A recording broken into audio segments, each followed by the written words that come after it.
Mr. Silent Channel. Please don't skip the ads. Chapter 2961 Candlelight is disappointed. Sinabi ni Su Qingzhou, dalawang bagay. Ang una, plano kong ipagpaliban ang seremonya ng pagluklok. Kapag ang krisis sa pagitan ng Austrian God Realm at ng Satan Expeditionary Force ay nalutas, at ang buong mundo ay lubos na kumbinsido, ikaw ay magiging emperador muli. Hindi pa huli. Walang problema, ganyan dapat, magpakita ng ilang tagumpay sa politika at pagsasamantala sa militar, at madaling makuha ang kapangyarihan ng pananampalataya, tumango si Ye Fan. Ngumiti si Su Qingzhou at tumango. Ang pangalawang bagay, may hinahanap si Wan Qing sa iyo at gusto niyang hilingin sa akin na makipag-appointment. Wan Qing. Aling Wan Qing? Ji Wan Qing. Anong ginagawa ng babaeng to? Sobrang hilaw. Kung gusto mo akong makita kahit kailan, okay lang, puntahan ko rin siya. Nagtataka si Ye Fan. Hindi ba't ganito ang iyong mahalagang tao? Pang-aasar ni Su Qingzhou. Napabuntong hininga si Ye Fan, nakaramdam ng kaunting pagkabalisa, at sinabing, kung gayon, hahanapin ko siya ngayon. Ang babaeng ito sa pangkalahatan ay hindi magulo, at tiyak na mayroon siyang mahalagang bagay para mahanap ako ng kusa. Huwag kang mag-alala, pinapante ko na siya, at papunta na siya. Bilang karagdagan, darating din sina Yunyaw, Weiwei, at Ayer, sabi ni Su Qingzhou. Nang marinig ito ni Ye Fan, nagtaka siya kung ano ang nangyayari. May mahalagang ipahayag ba si Ji Wan Qing? Asawa, ikakasal na ba si Wan Qing? Ano ang circuit ng utak mo? Hindi nakaimik si Su Qingzhou. Nahihiyang ngumiti si Ye Fan, napakaganda nito, hulaan ko na lang. Malalaman mo mamaya, umiling si Su Qingzhou. Nga pala, nasaan ang anak natin? Bakit hindi ko siya nakita, hindi sa bahay ng matanda? Tanong ni Ye Fan. Masyado siyang maingay. Sa kanyang paligid, ang aking kahusayan sa trabaho ay nabawasan ng husto. Kaya dinala ko siya pabalik sa lugar ng aking ina, at hinayaan siyang makipaglaro sa Fat Tiger at sa iba pa. Nakaramdam ng kaunting kawalan si Su Qingzhou. Tiningnan ni Ye Fan ang tumpok ng mga dokumento at tumango ng may pagkaunawa. Gayunpaman, binalak pa rin niyang tapusin ang pakikipag-usap at bumalik upang makita si Tuan Chuan, na namiss niya. Natutunan mo kay Feng Xiaotian, ano ang resulta? Casual na tanong ni Su Qingzhou. Ayos lang, ngunit ang kanyang mga batas ay masyadong masama, at hindi siya maaaring lumaban mula sa harapan. Umiling si Ye Fan. Hindi mo ba nakikita sa pamamagitan ng mga batas? Oo, ang aking walang kapantay na mga batas ay talagang nakikita sa lahat ng uri ng mga batas. Ngunit may ilang mga batas, kahit na nakikita ko, kung ano ang dapat gawin. Parang, isang bagay ang malayo. Ito ay magiging mas maliit, at kung lalapit ka, ito ay magiging mas malaki. Mahirap para sa iyo na maimpluwensyahan ang mga bagay na may layunin. Sa pagharap sa mga mapanlinlang na batas na iyon, ang aking wushuang ay magkakaroon ng kalamangan. Ngunit para sa mga batas ni Feng Xiaotian, hindi ko talaga nakikita ito, wala itong gaanong pagkakaiba. Mukhang maaari kong kanselahin ang pinakamataas na batas ni Ji Xuanyuan, ngunit hindi ito nangangahulugan na maaari kong mawala ang kapangyarihan ng kanyang espada. Sa the end, walang magarbong bagay, pwede lang mahirap kalabanan, sabi ni Ye Fan na may pilit ng ngiti. Nakakamangha. Ano ang kanyang panuntunan? Napukaw din ni Su Qingzhou ang interes. Hindi maginhawang sabihin ni Ye Fan, ngunit ipinaliwanag niya kay Su Qingzhou sa pamamagitan ng sound transmission. Matapos itong marinig ni Su Qingzhou, namula ang kanyang mukha, at dumura, talagang bagay ito sa kanyang imahe, hindi nakakagulat na nag-aatubili siyang gamitin ito, sa palagay ko ay itatago mo ito sa kanya pagkatapos na maubos ito. Hindi ko hinayaan na ilihim ko ito. Pero nahihiya talaga akong pag-usapan ito kahit saan. Tumawa si Ye Fan. Anong problema, masaya ka sa pakikipag-chat? Pumasok sina Ling Yue at Xu Yunyao at tinanong kung ano ang kanilang pinag-uusapan. Pinag-uusapan ko ang tungkol sa anekdota ng kasal ni Feng Xiaotian, agad na sabi ni Su Qingzhou. Halatang walang balak ang babae na hayaang mag-leak ang batas ni Feng Xiaotian sa mas maraming tao, maging sa sarili niyang pamilya. Si Ye Fan ay natural na walang pagtutol, kaya hinarap niya ito. Guru, nami-miss ka ng aliping ito. Hindi nagtagal, tumakbo din ang Candlelight at lumipad sa mga bisig ni Ye Fan. Hindi sinasadyang niyakap ni Ye Fan ang babae. Bilang resulta, pagkatapos na patuloy na mahuli ni Ye Fan, nawala ang ngiti sa mukha ni Candlelight. Napabuntong hininga siya at tumalikod sa pagkabigo. Hindi alam ni Ye Fan kung tatawa o iiyak, sa kanya lang napagtanto na ang inaasahan ng Candlelight ay sadyang tumabi siya, hinayaan siyang pumiglas, o sipain lang siya. Maging mabait sa kanya, yakapin siya, ngunit makaramdam ng pagkabagot. Pagkaraan ng ilang sandali ay pumasok ang isang babaeng nakasuot ng pulang talukbong at balabal. Si Ji Wan Qing ang nagtanggal ng hood para ipakita ang perpektong mukha ng babae. Nandito ka na, maupo ka, nakangiting sabi ni Su Qingzhou. Tumango si Ji Wan Qing at tumingin kay Ye Fan ng may malalim na mga mata. Wan Qing, anong problema, anong kinalaman mo sa akin? Nakangiting tanong ni Ye Fan. Lucifer, manatiling ligtas. Biglang nagbago ang ekspresyon ni Ye Fan, at bigla siyang may napagtanto. Ikaw ang araw ng katapusan. Sabi ni Ye Fan, bakit bigla niyang naramdaman na medyo iba ang ugali ni Ji Wanqing, at wala siyang makitang cultivation. Ipinaliwanag ni Su Qingzhou, mahigit isang buwan na ang nakalipas, pumunta si Wanqing sa akin at sinabing nakipag-ugnayan sa kanya si Doom. Nagkaroon pa rin ng espesyal na koneksyon sa pagitan nila. Iba ang mga eroplano noon, kaya na-disconnecta ang mga ito. Pero ngayon nasa iisang eroplano na sila. Pagkatapos noon, muli akong nakipag-ugnayan. May natutunan si Doom kay Wanqing, at pagkatapos ay gusto kong makipagkita at makipag-chat. Busy ka lang that time, so I asked Doom to wait. I guess ikaw din itong mga ilang araw. Babalik. Agad na naramdaman ni Ye Fan na hindi mabilang na mga kaisipan ang pumasok sa kanyang isipan. Sa simula, nakipaglaban siya sa katalinuhan at katapangan sa Doomsday King sa lupa, at sa wakas ay napunta sa isang digmaang pandaigdig.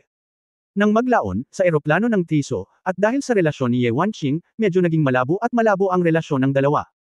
Nung nagpaalam na tayo, akala ko hindi na tayo magkikita. Tapos na ang puting kabayo. Sa isang kisap mata, ang puot at mga hinaing sa mundo ay matagal nang naglaho. Kahit nasa kawalan ng ulirat, si Ye Fan ay nagkaroon pa nga ng pakiramdam ng intimacy nang makilala niya ang isang matandang kakilala. Para sa kanya, ang Dharma King of the Doomsday ay tulad ng mga lumang dilaw na larawan sa memory album na nagre-record ng napakaraming mahahalagang alaala. Tahimik na pumasok si Gu Qing at nagsilbi ng tsaa sa lahat. Medyo maulap ang kakaibang atmosphere sa kwarto. Medyo nabahala si Gu Qing, at mabilis na umatras pagkatapos ihain ang tsaa. Pagkaraan ng ilang sandali na tumahimik, nakangiting sinabi ni Doom, Lucifer, pinalitan mo na ba ang iyong pangalan ng Sword God ngayon? Sumimangot si Ye Fan, tawagin mo na lang akong Ye Fan.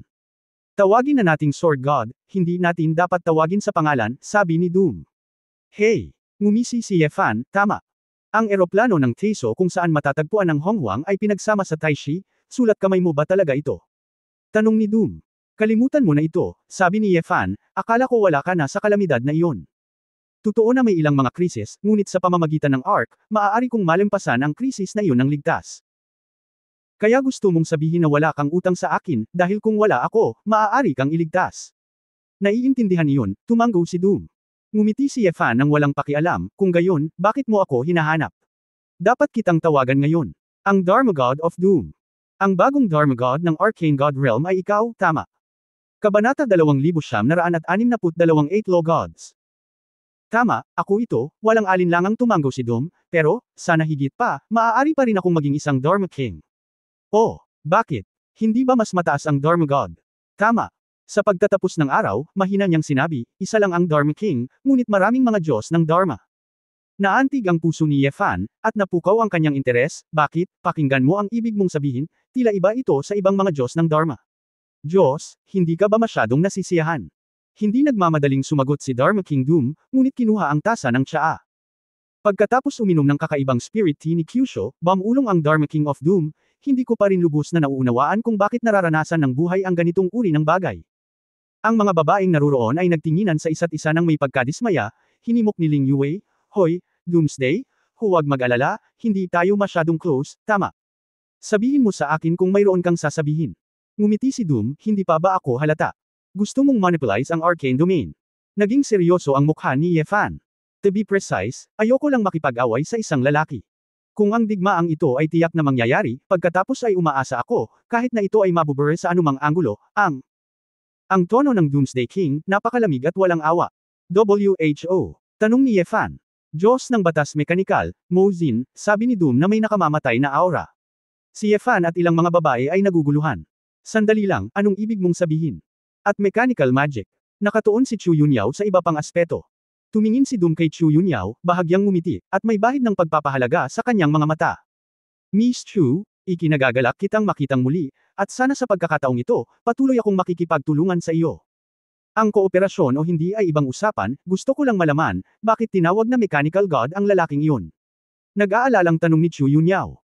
Tumanggo si Doom at maluwag na nagpaliwanag, sa palagay ko ay hindi ka masyadong malinaw tungkol sa mga mahiwagang Diyos ng mga arcane na Diyos, hayaan mong sabihin ko sa madaling sabi. Naniniwala ang mga arcane god sa mga masters ng arcane, at mayroong 5 tradisyonal na templo. Paglikha, liwanag, kadiliman, araw ng paghuhukom, mga elemento. Ang 5 templong ito ay hindi nababago, at nagpatuloy ang mga ito hanggang ngayon sa mga unang araw ng Arcane Divine Realm. Kinakatawan nila ang arcane domination ng Creation Divine Realm, na nagbibigay ng iba't ibang kapangyarihan, at kahit na umabot sa dulo, na isang cycle ng reincarnation. Bilang karagdagan sa 5 templo, ang ibang mga salamangkero sa antas ng eroplano ay maaaring magtayo ng kanilang sariling mga templo pagkatapos makumpirma.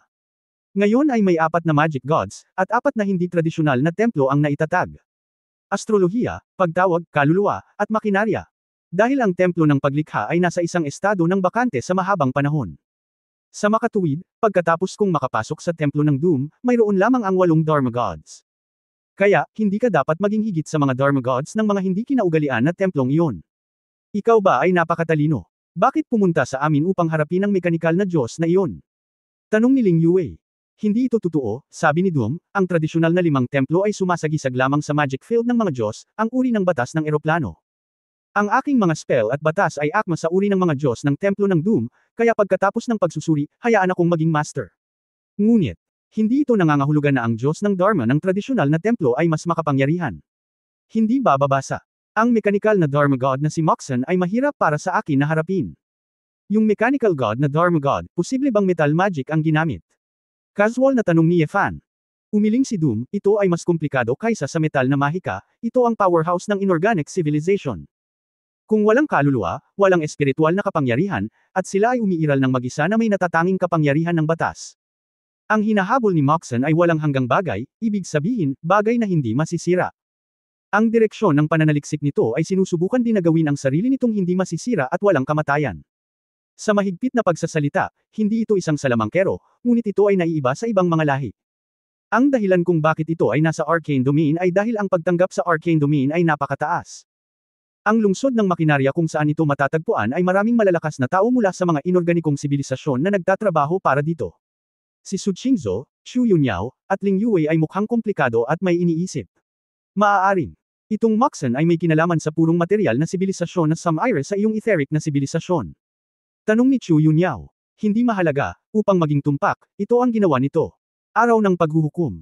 Ang mga mata ay komplikadong sinabi, ang isa na Samire sa ating etheric home planet sa simula ay isang sibilisasyon na pinamumunuan ni Mozan. Nakapunta na ako sa Mechanic Temple, kung saan nakatala ang mga dakilang gawa ni Moxon. Ang isa sa mga star chart at kasaysayan ay nagtatala ng pagkawasak ng ating planetang tahanan. Gayunpaman, dahil mayroon na akong katawan, hindi nito alam na ako ay isang survivor ng etheric na pamilya. Kaya, ito rin ang dati nating karibal, bumantong hininga si Su Qingzhou. Pagkatapos ng pag-ikot sa mga bilog, sa huli, nakikipaglaban pa rin ito sa mga batong ito. Hindi napigilan ni Ling Yue na umiling at bumantong hininga. Mahigpit na sinabi ng Doomsday, ang mga taong Samire sa ating sibilisasyon at sumalakay sa lupa noong nakaraan ay maaari lamang ituring bilang isang grupo ng mga rabble.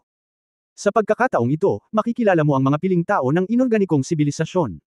Si Mozan ay isang baliw sa digmaan. Upang makakuha ng mga mapagkukunan para pag-aralan niya ang pinakamalakas na sangkap, maaari siyang maglunsad ng isang digmaan ng pagsalakay sa anumang paraan. Sa katunayan, sa pagkakataong ito, ang Alpha Divine Realm ay makikipagsanib puwersa kay Satanas, isang malaking dahilan ay dahil din sa suporta ni Mozin. Karamihan sa mga mage ay hinahabol ang kalayaan, ay umatras at kakaiba, kaya hindi sila magiging masyadong organisado at disiplinado. Ang ilang mga Diyos ng Dharma, bilang karagdagan sa liwanag, kadiliman at mga elemento, ang 3 tradisyonal na mga Diyos ng Dharma, ay higit na naiinis sa mga angkan. Ang pagtawag, kaluluwa at astrolohiya, ang 3 Dharma deity na ito ay talagang walang ideya kung sino ang pinuno ng arcane domain. Masyadong maraming opinyon. Sa makatuwid, sa teorya, mahirap para sa arcane domain na makipagkompetensya sa angkan, at hindi ito makapag-organisa ng sapat na lakas ng labanan. Tanging, ang hitsura ni Moxon ang nagbigay sa arcane domain ng kabisera para magsimula ng digmaan. Maaaring hindi mo alam na ang arcane domain ay may kalahati ng mga mapagkukunan ng labanan at tropa, na siyang hukbong puso ng makinarya, na pinamumunuan ni Mozin. Ang lahat ng ito ay isang pangkat ng mga makinang pangdigma na walang anumang kapangyarihan sa pag-iisip, kumikilos ayon sa mga batas ng pisika, at hindi alam kung ano ang kamatayan. Ang Moxon ay madaling lumikha ng walang katapusang hukbo ng mga mekanikal na puso, at ang halaga ng digmaan para sa hindi organikong sibilisasyon ay masyadong mura. Anyway, hindi maiiwasan ang digmaang ito, kahit hindi mo sabihin, magkikita tayo. Pumunta ka sa Moxon, at humanap ng paraan para matalo ito. Pabirong sinabi ni Yefan, posible ba, sa tingin mo ba kung sasabihin mo sa amin ang ilang impormasyon, gagawin ka naming hari ng Arcane God Realm? Masyado na tayong naghirap sa negosyong ito. Diyos ng Espada, ikaw ang gumawa ng digmaang ito ng napakasimple. Sinabi ni Doom sa kanyang sarili, kung wala kang tulong, kahit na maaari kang manalo sa huli, malamang na ito ay isang kaunos-lunos na tagumpay. Sa pagkakaalam ko, kailangan mo pa ring humanap ng paraan para iligtas si Saliye at harapin si Tai Kang. Kahit gaano ka pa kagaling, hindi ka makakapunta sa Seventh Kingdom nang hindi natatapos ang laban dito, di ba? Kailangan mong ayusin ang problema dito sa lalong madaling panahon upang magkaroon ng oras para dito. At kung makikipagtulungan ka sa akin, ang loob at labas ay dapat pagsamahin, kung gayon ang panahon ng digmaan dito ay lubhang maiikli. Kabanata 2963 Mechanical Heart. Ito ay ilan lamang sa mga magic god sa iyong arcane domain, ito ay masyadong kinuha para sa ipinagkaloob. Nakangiting sumagot si Yefan, sa palagay ba ninyo ang aking espada ay maaaring matakot sa inyong mga salamangkero? Not to mention the 3 skills of the clan, you probably not handle it, at ang 10 miyembro ng clan ay hindi vegetarian. Nakaon. Ang estratehikong antas ang dami, marahil ikaw at ang Satan Expeditionary Force na pinagsama, ay katulad ng sa amin. Ngunit sa aspeto ng kalidad, magkasama kami ni Feng Xiaotian, tinatayang sapat na ito para talunin kayong mga Diyos ng Dharma. Sinadya itong sinabi ni Yefan ng napaka-arrogant, ayaw niyang bitawan ito. Ang araw ng paghuhukom ay nakaupo sa lupa. Siyempre, naisip ni Yefan na kung lalaban siya ng direkta, mapapatay nila ni Feng Xiaotian ang lahat ng magic gods. Kaya lang ang kabilang partido ay hindi maaaring maging napakatanga, at maaari silang maging matigas sa kanila. Sword God. Gaano karaming impormasyon ang nakuha mo tungkol sa ekspedisyon ni Satanas? Alam mo ba ang estratehikong antas na ipinadala ni Satanas sa oras na ito? Gusto. Hindi ba itinuturing ni Satanas si Feng Xiaotian at ang iyong pag-iral? Retorikang tanong ni Doom. Bakit, mas malakas ba ang mga demonyo dito kaysa sa amin ni Feng Xiaotian? Pinaikit ni Yefan ang kanyang mga mata. Maaaring hindi madaling talunin ka, ngunit may mga paraan para pigilan ka sa pagsali sa digmaan. May mga paraan pa rin. Ang alyansa ng clan na walang Feng Xiaotian at Sword God ay parang isang hayop na nabunot ang mga ngipin, at maaari lamang patayin ng iba. Misteryosong ngumiti si Doom. Anong ibig mong sabihin? Sa strategic level ng kabilang partido, may paraan ba para limitahan tayo? Medyo hindi kumbinsido si Yefan. I don't need to lie to you. Kung hindi ka naniniwala sa akin, wala akong masasabi. Gaya ng sinabi mo, ang digmaang ito ay hindi maiiwasan. Hindi man ako sumama para makipagtulungan sa iyo, siguradong gagawa ka ng paraan para mawala ito. Mekaniko. It's just. Out of selfishness, I wish I could kill it with my own hands.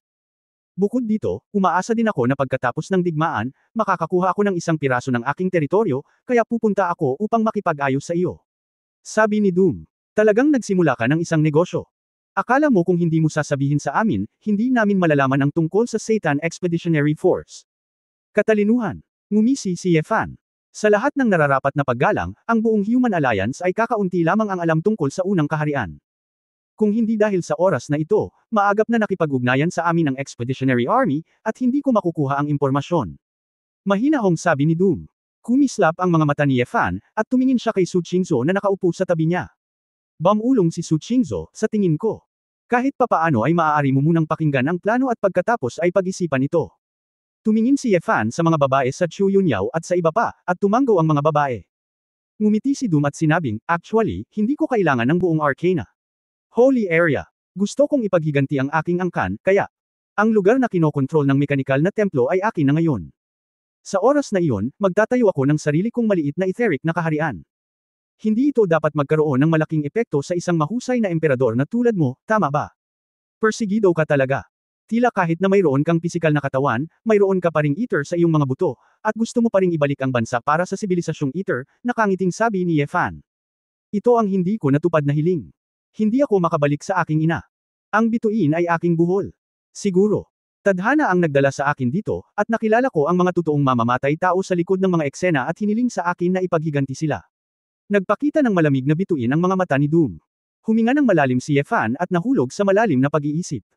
Ang taong ito sa Doom ay talagang masusuka ang kanyang kahinaan. Ang higit niyang ikinababahala ngayon ay ang digmaan sa panig na ito ay hindi pa nalulutas, at doon sa salakayin ni Taikang ang Tart Arrows. Kasama si Angel, hindi niya alam kung ano ang nangyayari.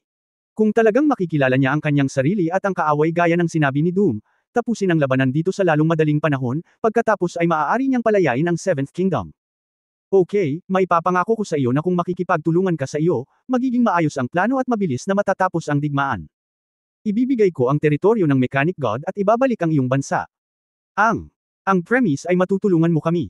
Kung may masyadong kang doon para maabot ang ikapitong kaharian, at hindi pa tapos ang labanan dito, huwag na nating pag-usapan. Sabi ni Yefan. Makakatiyak ka na hanggat pinapatay mo ang Mechanic God sa isang iglap, ang Arcane God Realm ay hindi makakalaban sa alliance ng clan. Sa oras na iyon, kailangan mo lamang mag-concentrate sa pagharap sa ekspedisyon ni Satanas, at hindi magiging problema ang pagtataboy sa kanila, sabi ni Doom. Nagsalita silang dalawa sa isa't isa, at hindi sila gumawa ng anumang papeles. Tila may hindi maipaliwanag na tacit understanding, at alam ng lahat na hindi ito pagsisisihan ng kabilang partido. Kaagad, pag-uusapan ng Doomsday ang tungkol sa sitwasyon sa Arcane Realm at ang planong pakikitungo sa Mechanic God. Ipinaalam din niya kay Yefan ang tungkol sa impormasyon ng Satan Expeditionary Force. Ang pinakamahalagang bagay ay ang mga detalye kung paano nilalayong kontrolin ng Expeditionary Army sina Yefan at Feng Xiaotian. Anong sabi mo? Ang Dark Magic God ay hindi matatalo hanggang mamatay. Narinig ni Yefan na ang kabilang partido ay nagplano na hayaan ang Dark Magic God na makipag-usap sa kanya, dahil ang taong ito ay hindi maaaring patayin, kaya hindi niya maiwasang hindi makapaniwala. Paanong posibleng maging ang hari ng demonyo kung hindi siya makabangon sa pamamagitan ng kapangyarihan ng pananampalataya sa takdang panahon, ay papatayin ng aking layunin sa espada. Baka ang Dark Magic God ay mas makapangyarihan kaysa sa Demon King. Medyo hindi kumbinsido si Yefan. Siyempre ang madilim na Diyos ay hindi kasing husay ng Demon King, ngunit ang kanyang mga batas ay maaaring magpapahintulot sa kanya na hilahin ka pababa ng mahabang panahon, at kahit nabanta ka. Kung hindi mo siya papansinin at iwasan, siyempre posible, ngunit dapat niyang guguluhin ka. Napag-usapan na nila, kung nasaan ka, ipapadala mo ang Dark Magic God kung saan. Sa kasamaang palad, hindi ko alam kung ano ang kanyang mga batas. Malamang na alam lamang na ito ay isang batas na may kasamang labanan, ay magiging mas matapang, at hindi maaaring patayin. Siyempre, may limitasyon ang oras na maaari kanyang saluhin, ngunit sa kritikal na sandali, hindi mo kayang bayaran ang oras na iyon. Sumimangot si Yefan, kahit na medyo masama siya, naramdaman niyang mas gugustuhin niyang magtiwala dito kaysa magtiwala dito. Hindi. Paano si Feng Xiaotian? Ano ang gagawin nila dito? Sa ekspedisyon, mayroong isang demonyo na nagngangalang Difan, na siyang mamamahala sa pagkontrol kay Feng Xiaotian. Ito ang pinakamatibay na depensa ng unang kaharian, na kilala bilang Shield of Protecting the Nation. Ang batas nito ay ganap na kaharian, kahit si Satanas ay hindi matukoy ito. Gayunpaman, mayroon lamang itong malakas na kalasag, kaya kadalasan mayroong iba pang mga madiskarteng antas upang suportahan ito. Ang dahilan kung bakit mo hinahayaan itong makitungo kay Feng Xiaotian ay tila ang iyong layunin sa espada sa antas ng emperador ay magiging isang natatanging puwersa at matatalo ang kalasag nito. Ang mga mata ni Yefan ay kumikislap. Si Satanas ay medyo maalalahanin. Alam niya kung ano ang pinakakinatatakutan ko. Bagamat hindi pa nakikilala ni Yefan si Satanas, nakipaglaro pa sa kanya. Gayunpaman, ang unang Diablo ay tila malabong nalaman kung ano ang kanyang walang kapantay na layunin ng espada. Kung sina Difan ay dumating na naghihigpit sa kanyang sarili, tiwala si Yefan na makakalagpas siya sa tinatawag na Absolute Realm. Hindi ba madali? Sa oras na iyon, hayaan si Feng Xiaotian na makipag-ugnayan sa madilim na Diyos, at ang Master ay makitungo sa Difan. Hanggat tayo ang nasa itaas, ang kanilang plano sa pagpigil ay magiging ganap na walang silbi. Nakangiting liwanag ng kandila. Tama, pero sinasabi ko rin sa iyo na maipapatupad mo ito ng maayos, di ba? Nakangiting tanong ni Doom. Okay, inaamin ko, napakakapakipakinabang ng impormasyong ito. Ano ang planong haharapin si Mozen? Tanong ni Yefan. Ang pinakamahusay na paraan para harapin si Mozen ay ang patayin ng hukbo ng Machine Heart sa Mechanical Temple, bago nito salakayin ng Kyushu. Ang aking mahika at mga batas ay hindi makakagawa ng malaking pinsala kay Mozen, ngunit ang espada ng iyong emperador ay dapat naganap na madaig ang mga depensa nito. Kaya lang.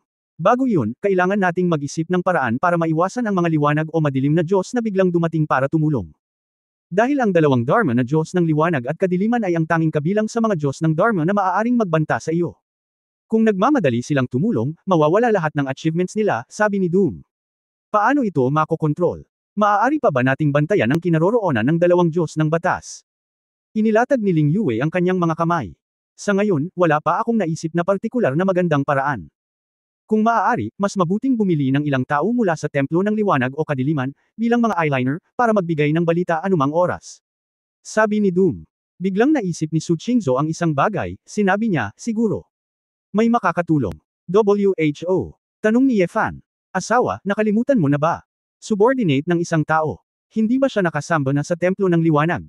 Sinabi mo sa amin ang maraming impormasyon noong nakaraan. Sinabi ni Su Qingzhou na may malalim na kahulugan. Saglit na natigilan si Yefan, hindi alam kung tatawa o iiyak, si Ye Xuanguang na naman ba? Kabanata 2964 na pagsuko. Sa pagkakataong ito ay para sa angkan. Bagamat may masamang relasyon sa atin si Ye Xuanguang. Walang duda sa kanyang katapatan sa angkan. Ako. Maniwala ka na kung kakausapin mo siya, hindi ka dapat tumanggi, sabi ni Su Qingzhou. Asawa, ito ay pinaghihinalaang kumukuha ng labi sa kanyang katapatan. Napahiya si Yefan. Huwag mag-alala, kung tama ang hula ko, tiyak na mag-aalok si Ye Xuanguang ng kaukulang sahod, bago tumulong, sabi ni Su Qingzhou. Tumayo si Doom sa oras na ito at nagsabi, ayon sa impormasyong alam ko ngayon, ang ekspedisyon ni Satanas ay hindi malayo. Maaabot nito ang dulong mundo ng alyansa ng angkan sa kalahating buwan sa pinakamaaga, o isang buwan sa pinakahuli.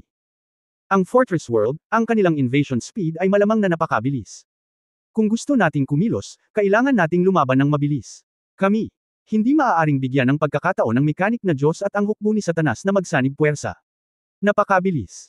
Sumimangot si Ye Fan, tila matagal na niyang nilabanan si Feng Xiaotian. Hindi pa huli ang lahat, makikipag-ugnayan ako kay Ye Xuanguang sa lalong madaling panahon upang talakayin ang posibilidad ng pakikipagtulungan. Matapos pansamantalang tapusin ang pag-uusap, hindi na nagtagal si Doom at umalis muna. Sa opisina, naghihintay si Ye Fan at ilang kababaihan sa tugon ni Ye Xuanguang. Asawa, naniniwala ka ba sa mga salita ng Doomsday? Tanong ni Su Qingzhou. Liham, tumanggo si Ye Fan. Bakit? Baka kasama siya sa Alpha Divine Realm para maghayganti sa'yo. Umiling si Ye Fan, hindi ako naniniwala sa Doom, ngunit Wanqing. Dahil handa si Wanqing na pumunta dito si Doom, kausapin kami tungkol dito. Na nagpapahiwatig na mararamdaman ni Wanqing ang katapatan ng araw ng paghuhukom. Ang anggulo ng iyong pag-iisip ay natatangi, palagi kang nakatutok sa sikolohiya ng mga babae, walang pag-aalinlangan na komento ni Su Qingzhou. Napangiti si Ye Fan, ito ay tiwala sa aking pamilya, hehe. Pero, palagi kong nararamdaman na ang mga salita ng Doomsday ngayon ay medyo mali, sabi ni Chu Yunyao. Anong mali? Kung ang mga di-organikong sibilisasyon na Samira sa planetang Ether ay grupo lamang ng mga rabble. Pagkatapos, para sa mechanic god na si Moxen ng Tai Beginning Plane, na sinisira ang Ether planeta at umaatake sa lupa, hindi ito isang malaking bagay. Bukod dito, si Mo Xin ay isang inorganic na powerhouse sa eroplano ng Taiji, kahit na sila ay mga inorganic na sibilisasyon, maaari silang tumawid sa eroplano. Ngunit talagang nagmamalasakit si Mo Xin, isang maliit na eroplano ng Taiji. Anong nangyari dito? Kung tungkol sa pagsusulat nito sa sarili mong templo, bahagi ba ito ng iyong mga dakilang tagumpay? Nag-alinlangan si Chu Yunyao. Nagbago ang mga mata ng lahat, at lahat sila ay nakakita ng kakaiba. Xiao Yao Yao, tila hindi makatwiran para sa iyo na sabihin iyon, pag-iisip ni Ye Fan. Bulong ni Su Qingzhou, kung totoo ang pagsusuri ni Yunyao, may dalawang posibilidad. Alinman, ang Doom ay kumikilos. O, si Mo Xin ay kumikilos para sa Doom. Kung pipiliin nating maniwala sa Doom. Pagkatapos, sa pagkakataong ito, maaaring sadyang gamitin ng kabilang partido ang Doomsday bilang Cain. Sa katunayan, alam na ni Moxen ang pinagmulan ng Doomsday, at gusto niyang gamitin ang puot nito para maakit tayo sa bitag. Pero, hula lang namin ito. Kung ito ay totoo, isa itong pagkakataon, kung palampasin natin ito. Maaari nitong gawing maayos ang paglunsad ng mechanic god ng malakihang digmaan. Sa oras na iyon, ang sukat ng digmaan na kailangan nating harapin ay tiyak na hindi maliit, sabi ng Candlelight. Nag-isip sandali si Ye Fan at sinabing, oo, kahit na ito ay isang bitag, sulit na kumuha ng isang panganib. Hindi delikado para sa akin na pumunta sa Mechanical Temple. Kung maaari kong dumiretso sa Huanglong at papatayin si Mo Xin bago ang labanan, makakatipid ito ng maraming problema. Bukod dito, habang hindi pa dumarating ang Expeditionary Force, ang bilang ng mga strategic level sa Arcane Divine Realm ay limitado, at ito ay isang magandang panahon upang kontrolin ang mga ito. Walang magawa siyang minamasdan nang dumating ang hukbo ni Satanas. Hindi nagtagal bago sumagot sina Ye Xuanguang at Dobrik. Matapos malaman ang tungkol sa sitwasyon, nakilala ni Ye Fan at ng iba pa ang amo at katulong ni Ye Xuanguang sa isang restaurant sa Zhongzhou. Nang makita ni Ye Xuanguang si Su Qingzhou, medyo kakaiba ang kanyang mga mata. The last time I was embarrassed in public, it really hit him a lot. Sword God, malamang naiintindihan na ng haring ito ang bagay na ito, ngunit kailangan mong maging malinaw. Bagamat tapat ang haring ito sa pamilya Shenlang, mauunawaan na gumawa ng ilang kontribusyon sa pundasyon ng angkan. Ngunit, hindi ito nangangahulugan na ang haring ito ay dapat tulungan kang kumpletuhin ang planong ito. Si Dobrik ang kanang braso ng haring ito at sinundan ako ng daan-daang libong taon. Ang ganitong uri ng peligrosong plano, nang walang buong katapatan, hindi siya ipapadala ng haring ito upang isagawa ito. Sinabi ni Ye Xuanguang ng diretso sa punto. Sabihin mo lang, anong gusto mo? Nakangiting tanong ni Ye Fan. Kung nanalo ang digmaang ito, gugustuhin ng haring ito ang buong Arcane Realm. Si Ye Xuanguang ay bastos. Bakit hindi mo ninakawan ang bangko? Hindi napigil ang mapabulalas ni Ling Yue. Kumunot ang noo ni Ye Xuanguang, na parang hindi niya naiintindihan ang ibig sabihin nito. Hey! Bagaman alam kong malakas ang pagsasalita mo, hindi ko akalain na ganun kalakas ang gana mo. Well, maaari kang pumili ng alinman sa mga teritoryo ng Dharma God sa Arcane God's Domain. Tungkol naman sa buong Arcane Domain, medyo sobra na, at imposibleng pumayag ako. Higit pa rito, with all due respect, wala kang ganang-gana sa ngayon, sabi ni Ye Fan. Yeah. Ngumisi si Xuanguang, kung gayon kailangan mo ang teritoryo ng Dharma God of Light, at sa loob ng 100,000 taon, ang iyong Sword God ay hindi magkakaroon ng ideya na salakayin ang teritoryong iyon. Mabuti. Isang salita ang sigurado. Masaya rin si Ye Fan. Asawa. Ang teritoryo ng Dharma God of Light ay ang pinakamalaking bahagi ng Arcane Divine Realm. Medyo natahimik si Su Qingzhou, at masyadong mabilis na pumayag ang lalaki. Walang pakialam si Ye Fan, alam niya kung ano ang gusto ni Ye Xuanguang. Tunay na isang nakatagong panganib ang pagnanais ng isang lugar kung saan maaari niyang itago ang kanyang lakas at maglaan ng kanyang oras, upang mapalago niya ang kanyang kapangyarihan at mapabuti ang kanyang paglilinang. Pagbibigay. Sa kanya na isang ambisyoso na teritoryo at ang pangakong hindi siya haharapin ay talagang isang nakatagong panganib. Sa malapit na hinaharap, nangangahulugan ito na ito ay naging isang komunidad ng pinagsasaluhang tadhana. Higit pa rito, hiniling ni Ye Fan na may patuloy na tumitig sa kanya mula sa likuran, upang mabigyan siya ng kapayapaan ng isip at magtrabaho ng husto. Naabot na ang deal, at ang susunod na hakbang ay ipatupad ang plano. Napakamot ng ulo si Ye Fan. Ang pangunahing problema ay upang matiyak na kapag pumunta tayo sa Mechanical Temple, ang dalawang Dharma na Diyos ng liwanag at kadiliman ay hindi makasuporta sa kanila. Xiao Du, mas alam mo ang lugar na iyon, ano ang iyong mga mungkahi? Little Do. Sumimangot si Dobrik, ngunit tamad na makipagtalo, at sinabing, iba ang Arcana sa alyansa ng Angkan. Maraming mga salamangkero na nakabase sa kalawakan ang maaaring mabilis na ilipat ang Magic God sa mekanikal na templo. Kaya, kahit nasirain mo ang hanay ng teleportation, hindi ito makatuwiran.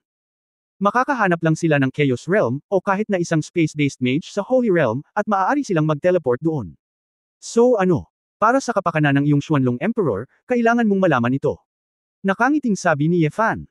Pinaikit ni Dobrik ang kanyang mga mata at sumaludo kay Ye Xuanguang, kamahalan. Mayroon akong matapang na ideya, mangyaring huwag sisihin ang iyong kamahalan. Malinaw na ngumiti si Ye Xuanguang, gusto mong sabihin, hayaan ang haring pagtalikod. Kabanata 2965. Eksakto. Tumango si Dobrik. Si Ye Fan at ang iba ay mukhang nalilito. Sa totoo lang, ang Dharma God of Light sa Arcane Divine Realm ay nag-recruit na ng ating Obsidian Legion para sumali sa Arcane Divine Realm Camp. Ngunit, ang haring ito ay hindi kailanman tumugon, nakangiting sabi ni Ye Xuanguang. Dahil ba sa pakiramdam mo na may conflict ka sa aming mag-asawa, kaya pinili mong lumipat ng kampo? Tanong ni Ye Fan. Tama, sayang. Hinding-hindi mauunawaan ng grupong ito ng rabble kung ano ang pagmamalaki ng isang angkan, nginisya ni Ye Xuanguang. Sinabi ni Dobrik, sa palagay ko ang pinakamahusay na paraan ay ang pabayaan ang Dharma God of Light at ang Dharma God of Darkness na umalis sa templo. Sa ngalan ng pakikipag-usap ng kamahalan sa kanila tungkol sa pagsali, hayaan silang lumabas, upang hindi na sila makabalik sa nakaraan. Magagawa ba ito? Tanong ni Ye Xuanguang. At least, ang mga Light God ay talagang handang lumabas. Para sa Dark Gods. Not necessarily. Pagkatapos ng lahat, tila hindi makatwiran para sa parehong mga Diyos na lumabas upang magkita, sabi ni Dobrik. Okay lang na siguraduhin wala ang isa doon, sabi ni Ye Fan. Siya ay kikilos kasama si Doom. Sa oras na iyon, kailangan lang niyang hayaan ang Doom na hawakan ang isa sa kanila at lutisin ang mekanikal na Diyos sa lalong madaling panahon. Ngunit kung ang dalawang Diyos ng Dharma ng liwanag at kadiliman ay sumugod, maaaring siya ay nasa problema. Bagamat hindi ito nagbabanta sa buhay, tiyak na madaragdagan pa nito ang kahirapan ng pagpatay sa mekanikal na Diyos. Hindi palaging maaaring tawagan ni Ye Fan ang isang grupo ng mga madiskarteng pinuno, bawat isa sa tatlo ay dapat may kani-kanilang mga lugar na pananagutan. Bukod dito, labis ding nag-aalala si Ye Fan tungkol sa kaligtasan ng babae, at tiyak na pananatilihin ni Su Qingzhou ang 1 o 2 taong nasa antas na estratehiko. Ang paglipat ng kanyang sword intent ay hindi garantisadong magiging foolproof. Naputol kasi ang paglilipat ng likido ni Delphi nang makita ng sariling mga mata si Jeros. Hindi ako sigurado na makakatagpo ako ng mga katulad na bata sa eroplano at kailangan kong bantayan ito. Matapos makipag-usap sa amo at tagapaglingkod ni Ye Xuanguang, muling pumunta si Ye Fan sa Shenlong City upang maging ligtas. Ang hinahanap niya ay bulaklak at hindi bulaklak. Sa pagkakataong ito, pumasok si Ye Fan sa Wafu mula sa pangunahing pasukan. Gayunpaman, pumunta lang si Hua Feihua sa isang flower bed sa labas, at hindi na makakabalik sa ilang sandali. Walang pakialam si Ye Fan, plano niyang maghintay sa bahay ni Hua. Ang ina ni Hua Feihua ay nagkaroon ng isa pang magiliw na komunikasyon nang makita niya si Ye Fan na paparating. Sa sala, naghahain muli ng tsaa at merienda. Hindi naiinip si Ye Fan, at matiyagang nakipag-chat sa tiyahin ng ilang sandali. Sword God, ano ang tingin mo sa aking anak? Tanong ni Hua mo. Sinabi ni Ye Fan sa kanyang puso na talagang direkta ka. Si Elder Hua ay likas na isang mahusay na babae, sabi ni Ye Fan. Siyempre, ang aking munting bulaklak ay isa sa mga pinaka-mahuhusay na henyo sa kasaysayan ng angkan ng Shenlong. Hindi mo alam, bata pa lang siya, ngunit sa katunayan, ang kanyang talento ay nasa ilang mga tsinglong, kaya siya ay maliit. Mas masahol pa sa nakatatandang Feng Xiaotian. Ang edad ni Tian ay nasa nangungunang 10 sa kasaysayan ng angkan. Pagmamalaki ni Hua mo. Talaga. Hindi nakakagulat na pinahahalagahan siya ni Elder Feng Xiaotian. Nakangiting tumanggo si Ye Fan. Oo, nakikita mo rin yun. Huwag mong tignan ang lamig niya, talagang napaka-pleasing ng batang ito. Hindi naman siya ganito noong bata pa siya. Nang maglaon, pinilit siya ng kanyang ama na magsanay sa buong araw, at unti-unti siyang naging seryoso.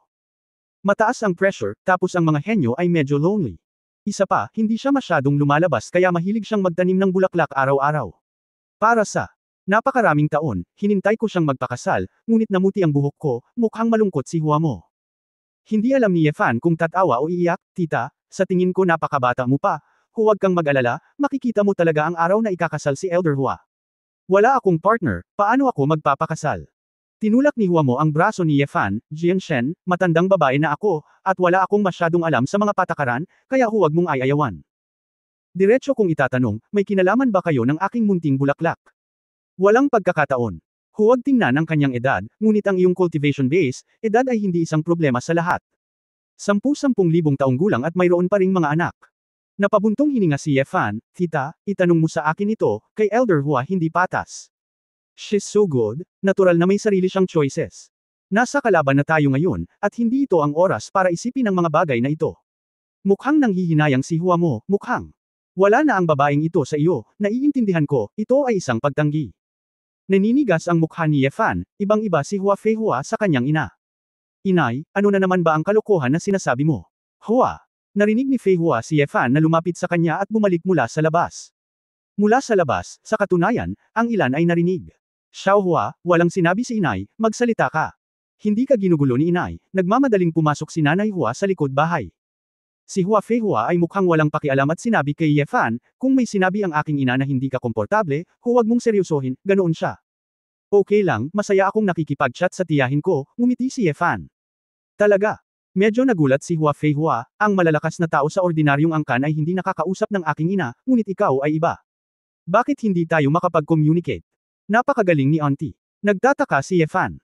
Mahilig akong magtanim ng mga bulaklak mula pa noong bata ako, at ang tanging tao sa pamilya na sumusuporta sa akin ay ang aking ina. Sa tingin niya, walang masama sa pagkagusto sa mga bulaklak. Noong ako ang naging pinakabatang matanda sa pamilya Shenlang, ang tanging tutol ay ang aking ina. Naramdaman niya na masyado pa akong bata para sa mga titulong napakatahimik. Iba ang nanay ko sa karamihan ng mga tao sa angkan. May bahid ng init sa mga mata ni Hua Fei Hua. Medyo naintindihan ni Ye Fan, mukhang. Napakahalaga pa rin ni auntie kay Elder Hua.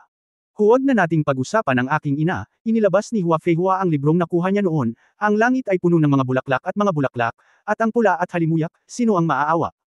Ang ganda talaga ng librong ito, ilang beses ko na itong binasa, salamat sa Sword God sa rekomendasyon. Ngunit, bakit ang dayo na ito ay napunta sa isang miserableng wakas? Naisip ito ni Ye Fan at sinabing, yung plot lang. Kung tutusin, ang gustong tugunan ng may akda ay napakasakit at balentuna. Hindi ba sila naglilinang? Bakit napakadaling magkasakit? Curious na sabi ni Hua Fei Hua. Nakatingin kay Hua Fei Hua na may simpleng mukha at mga mata na puno ng kuryosidad, sumakit ang ulo ni Ye Fan. Elder Hua, pwede ba nating pag-usapan si Hong Lu mamaya? Hinahanap kita ngayon dahil may importante akong. Bahagyang namula ang mukha ni Hua Fei Hua, napagtanto niya na medyo naiinip na siya. Siya ay tumahimik at nagtanong, ano ang problema? Umaasa ako na masubaybayan mo ang isang aksyon para sa akin sa pamamagitan ng batas ng dagat ng mga bulaklak. Sabi ni Ye Fan, at ipinaliwanag ang planong pagpatay sa Mechanic God. Matapos itong marinig ni Hua Fei Hua, bagamat ito ay medyo nagulat, ngunit napaka-supportive din, at kaagad na sumang-ayon. Gayunpaman, gumawa din si Hua Fei Hua ng isang maliit na kahilingan, iyon ay, upang tapusin ang bagay na ito, at hilingin kay Ye Fan na bigyan siya ng isang mahusay na pag-unawa sa ilan sa pulang mansyon. Naghanda na si Ye Fan, bumalik sa Earth para humanap ng 2 libro sa pagsusuri at pagpapaliwanag, at hayaang si Hua Fei Hua ang mag-isa na pag-aralan ito. Kung hindi, makikita ni Su Qingzhou na ipinapaliwanag niya ang Red Chamber sa isang babae, at kakaiba kung hindi siya kumain ng suka. Makalipas ang 3 araw. Tahimik na nagkita sina Ye Fan at Dharma King Doom sa hangganan ng Arcane Divine Realm. Hindi na nagsalita ang dalawa at dumiretso sa Mechanical Temple. Kabanata 2966 na Human Touch. Ang Arcane Domain ay iba sa Kyushu. Ito ay hindi isang buong mundo, ngunit isang kolektibong pangalan para sa daan-daang maliliit na mundo, malaki at maliit. Sa dikalayuan, tila hindi mabilang na makukulay na hiyas, ngunit sa katunayan, iba ang hugis at komposisyon. Ang ilan ay puro likidong mundo, ang ilan ay mga desyerto, ang ilan ay gas, at ang ilan ay mga higanteng pamayanan ng mga halaman. Ang iba't ibang mundo ay may iba't ibang mapagkukunan, lahi. Ang paglitaw ng 5 tradisyonal na templo ay nag-ugnay sa mga mundong ito sa isang teleportation array upang akitin ang mga mananampalataya at maikalat ang kanilang mga paniniwala. Pagkatapos ng hindi kilalang bilang ng mga kapanahunan, nagkaroon ng kakaibang sibilisasyong Austrian dito. Sa katunayan, sa pananaw ni Yefan, ang Arcane Divine Realm ay dapat na orihinal na konektado sa Kyushu. Gayunpaman, maaaring may ilang mga pagbabago. Ang daan-daang maliliit na mundong ito ay humiwalay sa Kyushu. Sa makatuwid, ang parehong mundo ay pinangungunahan ng mga tao, ngunit iba't ibang mga sibilisasyon ang lumitaw. Kasama si Doom, pumasok si Yefan sa pinakamalapit na mundo sa pagitan ng Aufagod Realm at Kyushu. Pinakabago raw ito, pero sa totoo lang, mahigit isang araw na itong lumilipad. Bagamat maaaring gamitin ni Yefan ang Sword Intent para lumipat, binalak pa rin nila ni Doom na gamitin ang Teleportation Array para pumunta. Una, hindi siya lubusang comfortable sa Doomsday, at pangalawa, gusto rin niyang malaman ang pangunahing sitwasyon ng Arcane Divine Realm. Nakarating ako sa isang mahabang sandbar na mundo. Pagpasok sa bansa, nakarinig agad ako ng welcome speech mula sa broadcasting equipment. Welcome sa Arcane Realm, ang mundo sa ilalim ng jurisdiction ng Summoning Temple, Bicester State. Bicester estado ng tao 300 milyon, 1.7 bilyong mahiwagang hayop, mayroong sikat na 10,000 Beast Park, kahangahangang pagtatanghal ng mga monsters. Ito. Ipinagbabawal ng estado ang pangangaso at pangangalakal ng mga halimaw. Ang direktang linya ng transmission na binuksan ng Bicester Transmission Temple ay narinig iyon ni Yefan, sa announcer. Magsalita ng iba't ibang wika at ulitin. Ang Warcraft ay talagang isang halimaw, at ito ay tinatawag na naiiba sa Arcane Realm, sabi ni Doom. Magaling ba ang demonic beast na ito? Tanong ni Yefan. Gusto mo ba yun? Medyo natarante si Doom. Gustong panoorin ito ng aking anak. Kung ito ay kawili-wili, dadalhin ko siya rito para sa susunod na pagkakataon, nakangiting sabi ni Yefan. Hindi ko nakita, hindi ako interesado. Umiling si Doom. Naglakad ang dalawa sa masiglang lungsod at nakarating sa Teleportation Temple. Sa malaking tabing na bato sa baha sa labas, ang transmission line at time point ay patuloy na tumatalo. Naramdaman ni Yefan na dumating siya sa airport at nanunood ng flight. Ang teleportasyon ng Arcane Divine Realm ay higit na propesyonal kaysa sa alyansa ng clan, natigilan si Yefan. Ito ay tinutukoy ng habang buhay, paliwanag ni Doom, ang haba ng buhay ng mga salamangkero ay mas mababa kaysa sa mga practitioner ng clan. Karamihan sa mga residente ng Arcane God Realm ay kailangang maghanap ng mga paraan upang makatipid ng oras kung gusto nilang magmadali. Sa makatuwid, ang teleportation array ay napakahalaga, na nauugnay sa maaari ba silang pumunta kung saan nila gustong pumunta sa kanilang limitadong puwersa ng buhay. Natigilan si Yefan, oo, ang angkan ay hindi nag-aalala tungkol sa haba ng buhay, maaari silang lumipad ng mabagal. Ang pagbuo ng teleportasyon ng Arcane God Realm ay ang pangunahing pinagmumulan ng pananalapi para sa ilang mga templo. Ito rin ang paggalang sa Diyos ng batas at isang malaking gantimpala para sa mga salamangkero sa antas ng eroplano. Habang nagsasalita si Doom, pumunta siya sa bintana at bumili ng 4 na tiket. Nang makita ito, kakaibang sinabi ni Yefan, bakit gusto mong bumili ng 4? Ang Iron Armored City, kung saan matatagpuan ang Mechanical Temple, ay walang direktang ruta dito. Ikaw. Kailangang pumunta sa Silver Star Valley, sa ilalim ng jurisdiction. Huwag kang mag-alala, binili ko ito. Ang pinakamabilis na tiket, kalahating araw ay sapat na, sabi ni Doom. Hindi napigil ang matawa ni Yefan, ibig sabihin ay pagtalikod. Kung walang teleportation array, aabutin ng ilang dekada ang paglipad sa Ironclad City. Bumantong hininga si Doom, sa totoo lang, ang distansya ay tinutukoy, at ang alyansang ito ng tao ay hindi matatag. Nagbasa ako ng ilang libro sa Taishi Plain at sinabing hindi pa rin alam ng Taishi Plain kung saan ang limit. Ang pinakamalayong kilalang sibilisasyon ay daan-daang bilyong light years ang layo. Doon ay kahit na mga pangunahing demonyo at ang kaharian ng God Race ay masyadong tamad na mag-set up ng teleportation array sa nakaraan. Dahil ang enerhiya na kinakailangan upang tumalon pabalik-balik sa kalawakan ay hindi katumbas ng halaga. Sa totoo lang, naiinggit ako sa mga mundong iyon na napakalayo sa atin, doon. Siguro wala masyadong masamang bagay. Hindi mo alam, ang pinakamalayong sibilisasyon. Baka pagdating mo doon, makikita mo na maraming gulo sa panig nila. Ito ay napakalayo lang, hindi natin alam kung ano na ang estado nila, mahinang sabi ni Doom. Tumango si Yefan, tama ka. Kaya, hindi malulutas ng pagtakas ang problema. Ikaw. Dapat patayin ang mga karapat-dapat na patayin, at ang mga karapat-dapat na tamaan ay dapat tamaan. Dumating ang tadhana sa isang malaking makulay na bulaklak. Kinuha ko ang 2 tasa sa tabi nito at inilagay sa harap ng 2 galame ng bulaklak. Agad na tinurok ang mga bulaklak ng 2 tasa ng mabangong likido. Nagdala ng baso si Doom kay Yefan, sandali, subukan mo muna ang inumin ng Bicester State, Aroma Flower Juice. Ito ay libre, katumbas ng libreng nasala na tubig sa paliparan noong nakaraan. Si Yefan ay nakaramdam ng kaunting kakaiba, habang nakatingin sa likido sa tasa, natulala. Bakit, natatakot akong lasonin kita? Tanong ni Doom. Hindi naman. Hindi ko lang inaasahan na balang araw, ikaw at ako ay maglalakbay ng ganito, magkakwentuhan, at iinom ang inumin na iniabot mo sa akin, sabi ni Yefan na may emosyon. Ang mga mata ni Doom ay komplikado, kumislap, at humigop ng katas ng bulaklak. Sword God, alam mo ba kung bakit si Satanas ay nahuhumaling sa hegemonya at emperador? Natapos na ni Yefan ang pag-inom ng isang buong tasa, at nalaman na ito ay talagang masarap, kaya nagpunta siya para humingi ng isa pang tasa. Pinag-aaralan ko kung halaman o hayop ang malaking aroma na bulaklak, at nagkibit-balikat ako nang marinig ko ang mga salita ng Doomsday. Bakit pa? Kung hindi ka umaban, outrace ka, sabi ni Yefan. Mayroong dahilan, ngunit may isa pang punto, dahil ang geographical na lokasyon ng unang kaharian ay masyadong masama, sabi ni Doom. Natigilan si Yefan, ano ang ibig mong sabihin? Actually, hindi puro demonyo ang mga fallen angels, ang mga ninuno nila ang supreme angels. Ngunit nang maglaon, sa loob ng kataas-taasang langit, nagkaroon ng labanan sa kapangyarihan, na nakikipagkompetensya para sa posisyon ng Diyos, noong panahong iyon. Bilang resulta, ang isa sa mga ninuno ni Satanas ay nabigo at ipinatapon sa Lake of Hellfire, kung saan sila ay naiwan para sa kanilang sarili. Ang lawa ng apoy ng impyerno ay isang baog na lugar kung saan ang mga demonyo at mga Diyos ay sama-samang nagpatapon ng mga bilanggo, kontrabida, at mga expeller. Hindi kayang tiisin ng mababang temperatura ang mataas na temperatura sa loob, pati na ang lahat ng uri ng malalakas na halimaw sa lawa ng apoy. Talaga, tanging ang hindi katanggap-tanggap, ang pinakamakasalanang mga lalaki ay itatapon doon. Ako. Hindi ko lang inasahan na kasama ng parami ang mga Diyos at demonyong napaalis sa nakaraan. Sa lawa ng apoy ng impyerno, pagkatapos kainin ang mahihina at malalakas, maraming malalakas na tao ang talagang tumayo at nagbago. Ang mga ninuno ni Satanas, pagkatapos na sumama sa mga demonyo, ay naging mga nahulog na anghel, isang uri ng tagapamagitan sa pagitan ng mga Diyos at mga demonyo. Isang makapangyarihang species sa pagitan nila. Karaniwan, ang lakas ng lahi ay pangalawa lamang sa mga demonyo sa kailaliman, masasamang Diyos at ilang sinaunang demonyo. Kahit na gumagamit sila ng kapangyarihan ng demonyo, hindi talaga sila gusto ng mga demonyo, at itinuturing sila ng Protoss bilang mga erehe. Hindi maiwasan ni Yefan na maalala na sa ikapitong kaharian, si Sazam ay tila hinamak ni Aobolong. Napaka-miserable pala ng mga fallen angels. Kaya lang, ang pamilya ng fallen angel ay naging isang malakas na puwersa.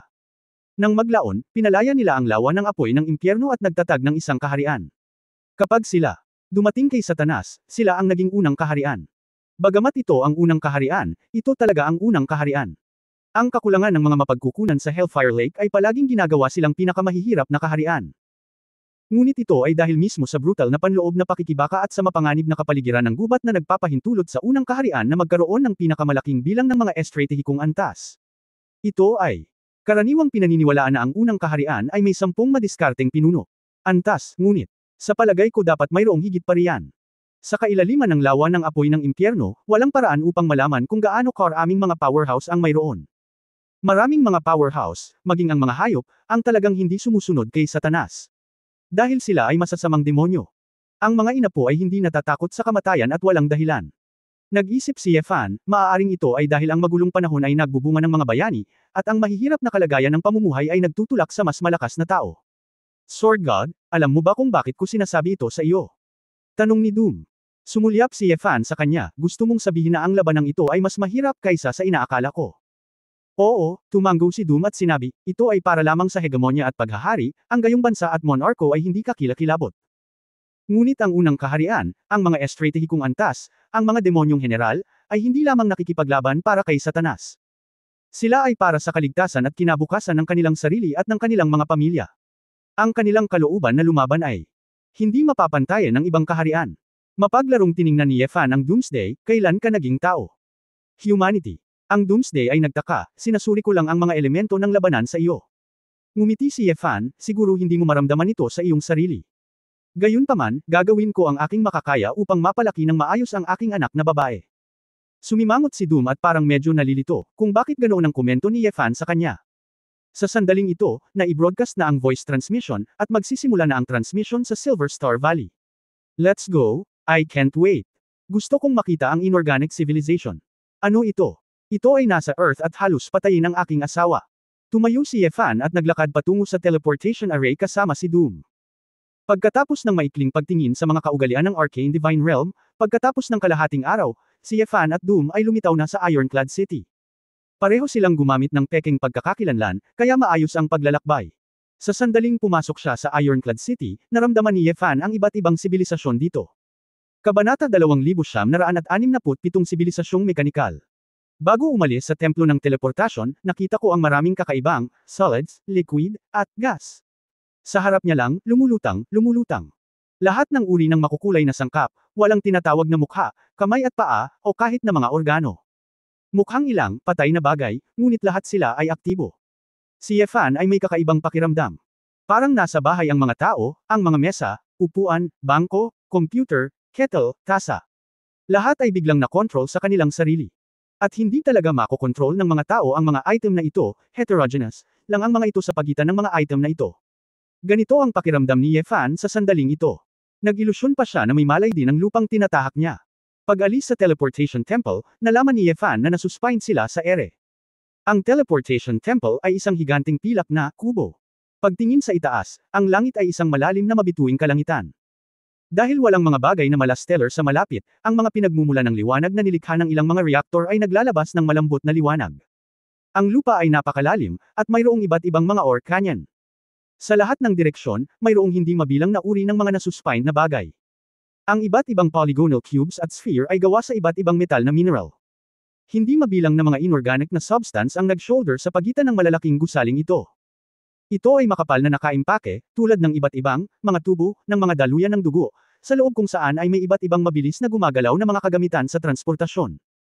Ang ilang mga hindi lumilipad na inorganic na sangkap ay gumagamit ng ganitong uri ng pipeline upang makamit ang layunin ng mabilis na paggalaw. Walang restaurant, walang shopping mall, walang entertainment facility.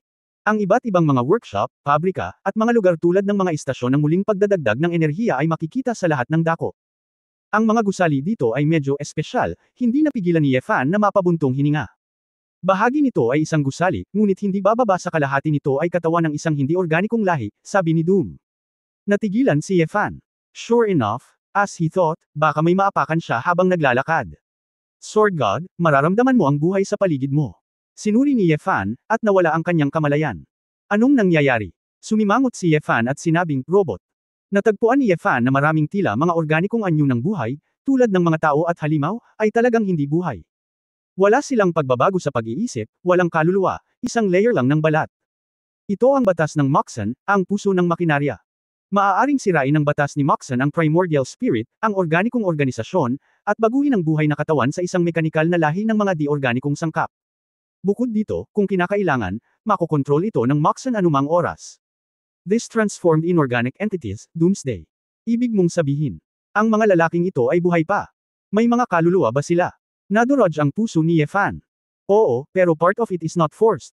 Sa halip, kusang loob nilang pinaglilangkuran si Moxon at pinipiling maniwala sa material na sibilisasyon. Nag-aalay sila ng mga kaluluwa at mga organikong anyo ng buhay kapalit ng halos walang katapusang buhay. Dahil bagamat wala na ang kaluluwa, maaari itong dumaan sa inorganic ang kakaibang paraan ng material na sibilisasyon ay makapag-iingat ng mga alaala at damdamin. Para sa ilang tao na may malubhang karamdaman o malapit na ang buhay, ang pagiging inorganic ay isa pang pagpapatuloy ng buhay. Hindi napigilan ni Yefan na maging komplikado, may mga alaala, emosyon. Ngunit walang katawan, walang kaluluwa. Kaya, binibilang ba ito bilang buhay? Depende. Paano mo tinutukoy ang buhay, sabi ni Doom. Umiling si Yefan, kung paano nila piniling umiral ay ang kanilang kalayaan. Ngunit ang pagsisimula ng digmaan at ang puwersahang pagbabago sa ating mundo ay dalawang magkaibang bagay. Sabi ni Yefan, at naglabas ng maliit na dilaw na bulaklak sa kanyang katawan. Ang espiritu ay konektado sa dilaw na bulaklak. Elder Huafehua, naririnig mo ba ako? Sabi ni Yefan. Okay. Ang boses ni Huafehua ang pumasok sa isip ni Yefan, nakarating ka na ba sa Ironclad City? Oo, kamusta ang sitwasyon doon? Ang Dharma God Guangming ay nakikipagnegosasyon na kay Yeshuangguang, ang Dharma God of Darkness ay nakikipag-ayos na kay Yeshuangguang. Walang mga kapantay. Sa kabilang panig ng Ahufa Divine Realm, walang paggalaw mula sa ilang mga Diyos ng Dharma, at normal ang sitwasyon. Bulong ni Yefan sa kanyang puso, naging maayos ang lahat, maaaring masyado silang nag-iisip. Sa katunayan, walang mga bitag sa pagkilos na ito. Kung may aksidente, ang maliit na dilaw na bulaklak ay malalanta, tandaan lamang na bigyang pansin, sabi ni Hua Feihua. Trabaho iyon. Matapos putulin ni Ye Fan ang komunikasyon, tumanggaw siya sa Doom at pumunta sa Mechanical Temple. Sword God, kailangan nating lumaban ng mabilis. Kung hindi, kapag dumating ang ibang mga Diyos upang suportahan, kahit na maaari kang umatras, maaaring hindi mo mapatay si Mo Xin. Doomsday Voice Transmission, tandaan ang sinabi ko sa iyo, si Mo Xin ay hindi soul. Ngunit ang kamalayan nito ay umiiral sa isang nucleus, na katumbas ng utak ni Moxen, ang primordial spirit. Hindi ko makalkala ang tiyak na katigasan ng neutron nucleus. Ito ay isang supernova na nakaligtas sa pagsabog. Isang neutron star nang nabago ito sa isang aparato ng imbakan ng kamalayan sa pamamagitan ng pagbabago ng puso ng makinarya nito. Ibig sabihin, ang masa ng bagay na iyon ay katumbas ng isang malaking bituin. Oo, at mayroon ding pagpapala ng kapangyarihan ng batas ng eroplano. Kung hindi dahil sa iyong layunin ng espada sa antas ng emperador, maaaring hindi ito kayang sirain ng ordinaryong kapangyarihan. Ito rin ang dahilan kung bakit hinahanap kita para makipagtulungan, at kailangan ng ganap na prioridad ng batas ng emperador. Magkaroon ng pagkakataong gawin ito, mataimtim na sabi ni Doom. Huminga ng malalim si Ye Fan, naramdaman niyang bumilis ang tibok ng kanyang puso. Ang labanang ito ay iba sa nakaraan.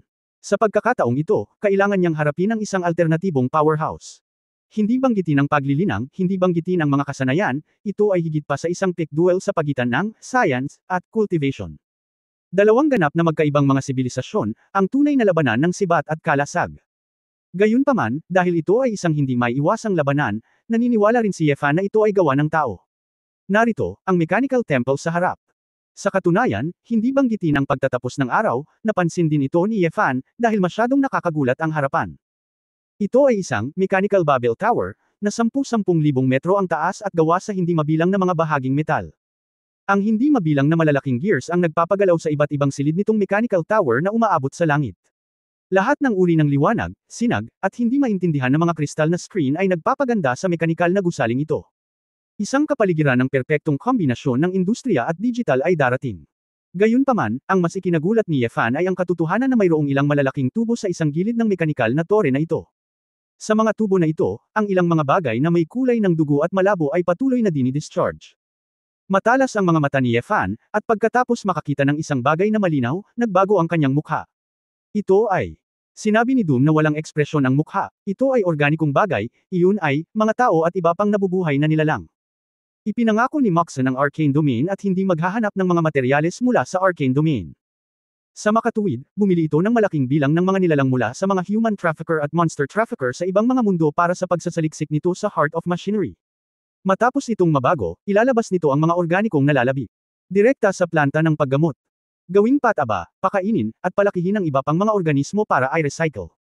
Ang gusto nito ay ang patuloy na lumikha ng organikong buhay na may mga kaluluwa, at pagkatapos ay patuloy na sirain. Para sa patuloy na pagsasaliksik nito, sumipsip si Ye Fan. Isang hininga. Ang taong ito ay tumitingin sa organikong buhay tulad ng isang tao na karpintero na tumitingin sa kahoy, pulos material, hindi isang buhay na nilalang. Ang ating ethereal na inang planeta, ang iyong Earth, sa mga mata nito. Katulad ng mga pang-eksperimentong materyales na ito. Pareho lang, walang pagkakaiba. Malamig at malamig na malamig ang mga salita ni Doom. Sol M na ang mukha ni Ye Fan, hindi katakatakang tinawag ito ng Doom na war mad. Ako. Tumingin muli sa paligid at nakita ang isang malaking bilang ng mga armas, na lahat ay gawa sa metal. Puso, hukbo. Nang makita ang mga mechanical armies na ito, napagtanto ni Ye Fan na ang Gundam at Transformers sa orihinal na mga sci-fi na gawa ay masyadong perpekto. Ang tunay na makina ng pagpatay ay hindi nangangailangan ng anumang hugis.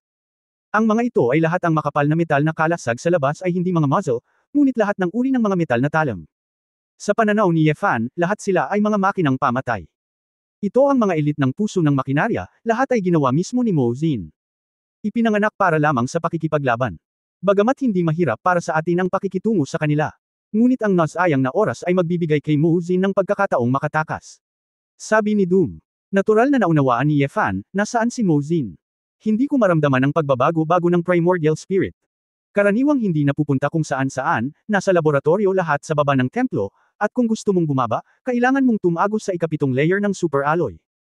Ang lahat ng mga ito ay ang pinakamahirap na halwang metal sa eroplano, at ang ordinaryong primitive na kapangyarihan ay hindi makakapasok sa lahat. Doom ay nag-imbestiga na, at sinabi ng may malaking pagtitiwala. Parang kuryente ang mga mata ni Ye Fan, at diretsyong nilabas niya si Tai Chu. Kahit nasaan man ito, ang taong ito ay dapat mamatay ngayon. Ang itim na malaking espada ay hawak sa kanyang kamay, agad na umaakit ng maraming atensyon mula sa puso ng makina. Daan-daang pulang sinag ang dumaan patungo kay Ye Fan. Direktang tumunog ang alarma ng Mechanical Temple. Kabanata 2968 walang tugon. Babala. Nakita ang mga hindi pamilyar na nagbabantang organismo. Utos sa pinaghihinalaang nang hihimasok. Para desarmahan agad. Tanggapin ang inspeksyon. Ang mga maliliit na barkong pandigma sa kalawakan na nakasabit sa himpapawid ay normal na ang mga lalaking ito na nakasuot ng alloy na armor ay nakatutok na ng iba't ibang armas kay Ye Fan, Sword God. Ang oras ay mahalaga, ipaubaya sa akin ang mga inorganikong unit na ito, maaari mong mahanap si Mo Xin. Ang same time na sinabi ni Ye Fan ay hindi niya pinansin ang mga makinang ito ng diretsyo sa ika-4 na layer, at ang Sword Intent ay nagkawatak-watak sa ikalawang layer na nakabalot sa kanyang katawan at naging meteor na bumabagsak sa ilalim ng tore. Nang makita ito, ang mga tropa ng Heart of Machine ay agad na nagpaputok ng daan-daang mga kanya ng laser na si Ye Fan ay naramdaman ang pagbabago-bago ng enerhiya sa likod niya, at hindi niya maiwasang makaramdam ng mas mabigat na bagay, at ginagamit nila ang lahat ng orihinal na kapangyarihan. Imbakan, dahil hindi nila kayang tiisin ito kay Tianjing. Hanggat may oras at mapagkukunan, hindi matatawaran ang kakayahan ni Moxon na maglunsad ng mga digmaan. Si Ye Fan ay mas kumbinsido na ang produktong ito ay hindi maaaring iwan, hanggat ito ay nabubuhay, ang potensyal na banta ay masyadong malaki. Enerhiya Bundle. Doomsday Shot sa oras. Isang batas ng eroplano na may malakas na pagbabago-bago ng enerhiya ang bomb alot sa Mechanical Temple. Nakita ko na ang mga laser cannon na iyon ay naging daan-daang curved arcs. Hindi na umaatake kay siyang Ye Fan, ngunit nagsama-sama sa araw ng paghuhukom. Bagamat hindi ito tiningnan ni Ye Fan, nararamdaman niya na ito ay isang batas ng eroplano na may kaugnayan sa purong enerhiya. Doomsday ay ipinanganak mula sa isang purong enerhiya na sibilisasyon ng katawan. Tila ang batas ng pag-unawa ay nauugnay din sa enerhiya. Daan-daang mga kanya ng laser ang nagtagpo sa isang matibay na sinag ng enerhiya. Ang pulang-pula na mataas na konsentrasyon na primordial na kapangyarihan ay halatang lubhang hindi matatag, ngunit ito ay mahigpit na hinahawakan ng araw ng paghuhukom. Ibalik mo ito sa iyo. Matapos makaipon ng tiyak na tagal ng oras ang Doom, sumabog ang sinag ng liwanag. Ang mga enerhiyang ito ay tiyak na nakadirekta patungo sa orihinal na landas at nakakalat sa lahat ng mga tropa ng Heart of Machinery. Boom boom boom, tumunog ang pagsabog sa kalangitan, ang ilang mga makina ay direktang nahulog, at ang ilan ay umindayog. Kasabay nito, si Ye Fan ay nakaharap na sa alloy ground sa ibaba ng tore, ibinababa ang kanyang espada.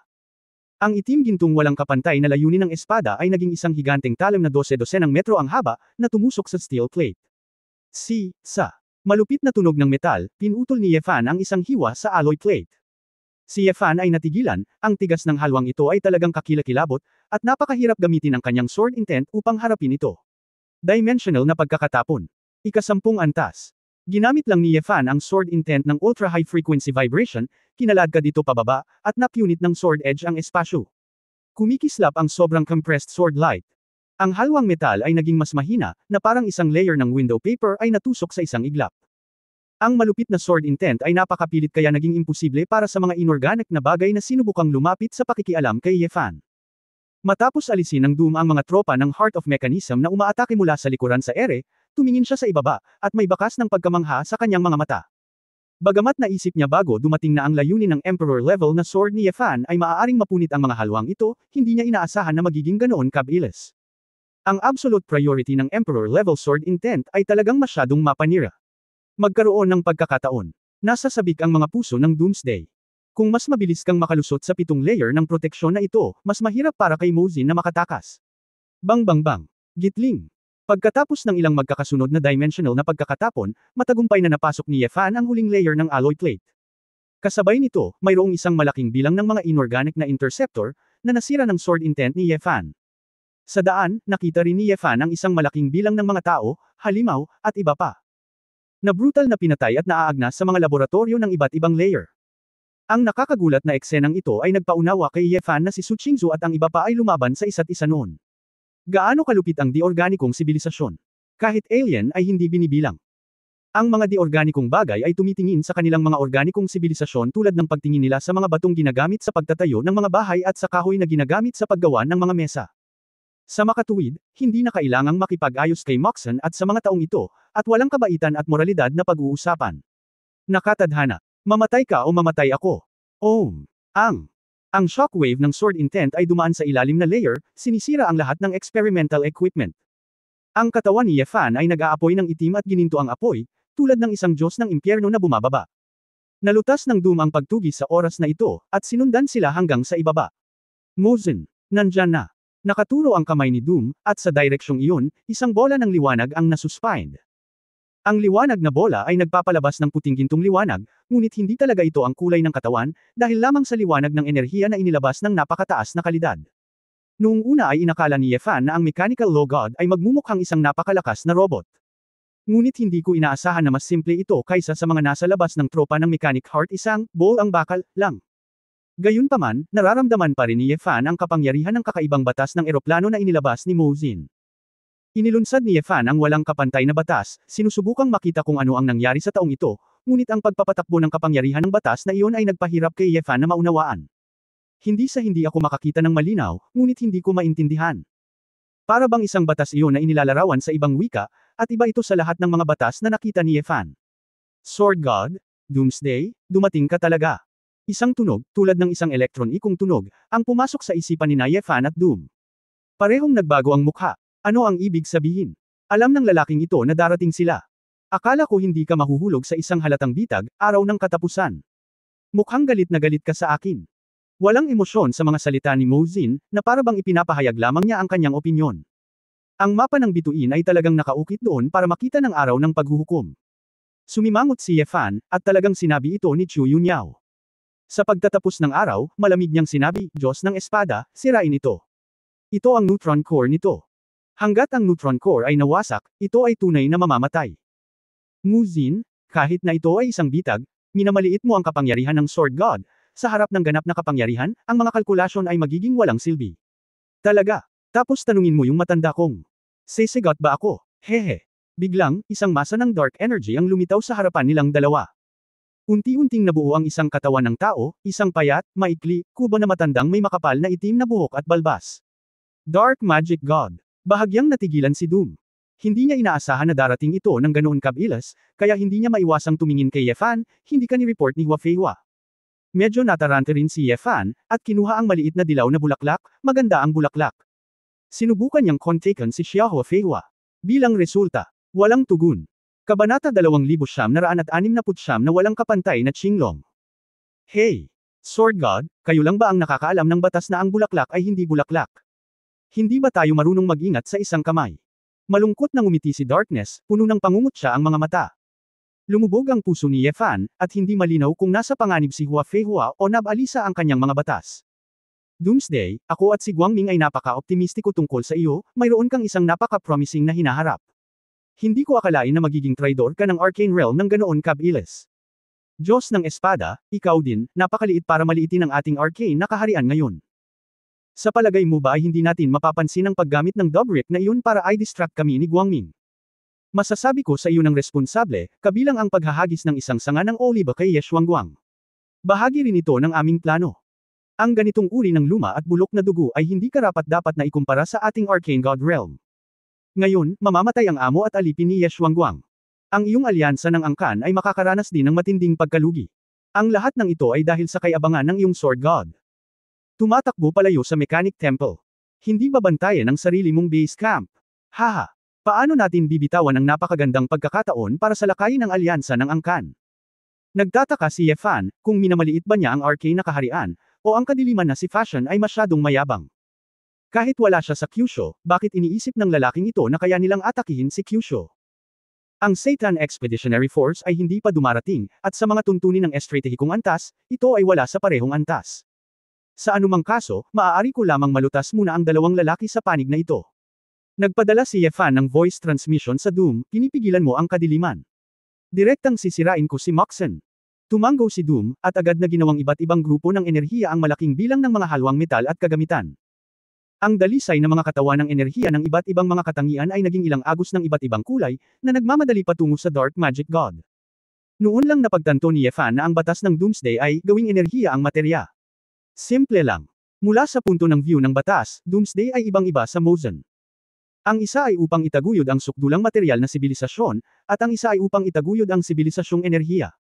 Gayunpaman, ang mga ito ay walang kinalaman kay Yefan. Nakita niya na ang Diyos ng madilim na batas ay nabigla, at diretso siyang naglakad patungo sa dragon gamit ang isang espada, at kumislap sa direksyon ng neutron nucleus. Kasabay nito, si Mozin ay itinaas sa kalangitan na kasing bilis ng kidlat. Ubu. Sa isang kisap mata, lumipad na si Mozin palabas ng underground na laboratorio. Hinampas ni Yefan ang hangin gamit ang isang espada. Kaya mabilis.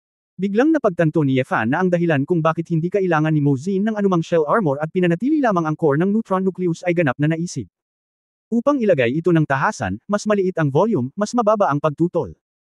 Ibinalik ni Mozin ang lahat na maaaring naging dahilan upang madrag ito, na pinayagan itong pumunta ng mas mabilis hanggat maaari. Siyempre, napakabilis na paggalaw, kasama ang tigas ng neutron core nito, ang maliit na sukat na iyon. Natatakot ako na walang bagay sa mundo ang hindi mabubutas nito.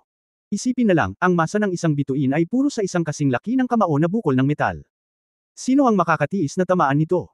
Bang! Sa oras na ito, isang madilim na enerhiya ang sumabog, at ang madilim na Diyos ay kumawala mula sa mga tanikala ng enerhiya ng araw ng katapusan. Apocalypse. Kahit na kaya mong kontrolin ang lahat ng uri ng energies, in terms of cultivation. Medyo malambing ka pa rin. Itinaas ng Dark God ang kanyang ulo, tumingin kay Mozin na lumipad palabas, at ngumisi. Sword God. Hanggat gustong umalis ni Mozin, hindi mo siya mapipigilan. Napag-aralan na ni Mozin ang iyong labanan, ang iyong bilis ng paggalaw, at ang iba't ibang mga parameter ay nakalkula na. Hindi mo ito maaabutan, at ngayon tayo ay maging walang talo. Hinding-hindi magtatagumpay ang plano mo sa simula pa lang. Bago siya matapos magsalita, tumalikod na si Mozin at tumalikod.